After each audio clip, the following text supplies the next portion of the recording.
Lokrashtra news network, जनसामान्यांचा बुलंद आवाज। लोकवर्गणीच्या पाठबळावर उभी राहतीये स्वाभिमानीची लढाई।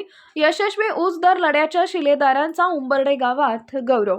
खटाव तालुक्यातील उंबरडे इथं ऊस दरासाठी यशस्वी लढा उभारणाऱ्या स्वाभिमानी शेतकरी संघटनेच्या पदाधिकाऱ्यांचा व कार्यकर्त्यांचा ऊस उत्पादक शेतकरी व ग्रामस्थांच्या वतीनं उत्साहात सत्कार करण्यात आला।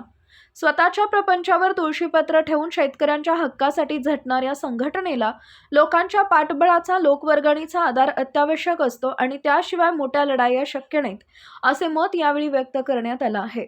हाच धागा पकडत ऊस उत्पादक आणि माजी विस्तार अधिकारी सुखदेव पवार यांनी स्वाभिमानी शेतकरी संघटनेला 10,000 रुपयांची देणगी दिली।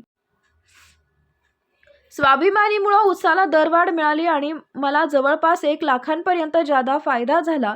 ही चळवळ टिकली पाहिजे आणि म्हणूनच मी संघटनेला हातभार लावला, असं त्यांनी सांगितले। पुढील काळात लोकवर्गणीच्या माध्यमातून स्वाभिमानी शेतकरी संघटना शेतकऱ्यांच्या आणि सर्वसामान्य लोकांच्या विविध प्रश्नांची लढाई लढणार असल्याचं संघटनेनं सांगितलं आहे। या वर्षीच्या हंगामात स्वाभिमानी शेतकरी संघटनेनं उभारलेल्या प्रभावी आंदोलनामुळे ऊसाला 300 रुपये दरवाढ मिळाली। यामुळे शेतकऱ्यांना प्रति एकर साधारण 25 ते 30,000 रुपये अतिरिक्त उत्पन्न मिळालं आहे। सातारा जिल्ह्यात अंदाजे 50 ते 55 लाख मेट्रिक टन ऊस गाळप होत असल्यानं या दरवाढीमुळे शेतकऱ्यांच्या खात्यात सुमारे 1500 कोटी रुपयांची अतिरिक्त रक्कम जाणार असून हे स्वाभिमानी शेतकरी संघटनेच्या संघर्षाचं मोठं यश मानलं जात आहे। याच कार्यक्रमात शेतकऱ्यांना कायमचा फटका देणाऱ्या काटामारी विरोधात ठोस भूमिका मांडण्यात आली। काटामारी थांबवण्यासाठी गावोगावी वजन काटा उभारण्याचा पुढाकार स्वाभिमानी शेतकरी संघटना घेत आहे। स्वाभिमानी शेतकरी संघटनेचे राज्य प्रवक्ते अनिल पवार यांचे उंबरडे गाव असल्यानं हा घरचा सत्कार संघटनेसाठी विशेष मोलाचा असल्याची भावना ग्रामस्थांनी व्यक्त केली आहे। सिद्धनाथ विविध कार्यकारी सेवा सोसायटी तसेच ऊस उत्पादक शेतकऱ्यांच्या वतीनं या सत्कार कार्यक्रमाचं नियोजन करण्यात आले होते।